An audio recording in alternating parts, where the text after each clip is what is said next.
सभी मसीह भाई बहनों को प्रभु यीशु के जन्मदिन पर हार्दिक शुभकामनाएं। जय मसीह की। God bless you.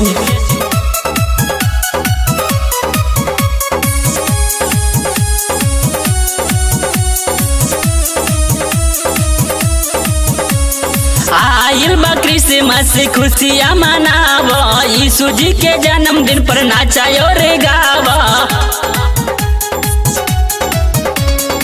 आइल बा क्रिसमस खुशियाँ मनावा, यीशु जी के जन्मदिन पर नाचायो रे गावा।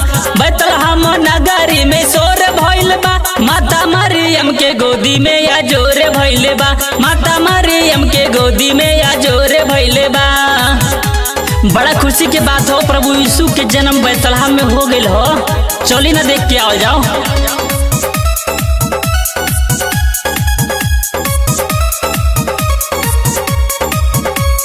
केका वाली आवायो पलना मंगावा, फुलावा गुब्बारा से घरवा सजावा।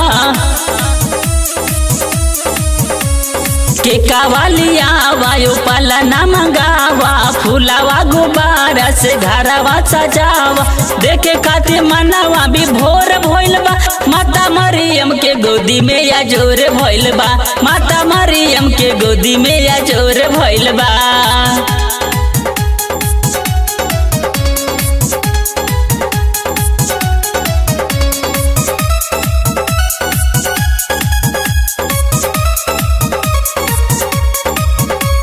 सुनी सुनी डीजे लाई सबके बुलाई, यीशु जी के जन्म में सोहर गवाई। सुनी सुनी डीजे लाई सबके बुलाई, यीशु जी के खुशियाँ में सोहर गवाई।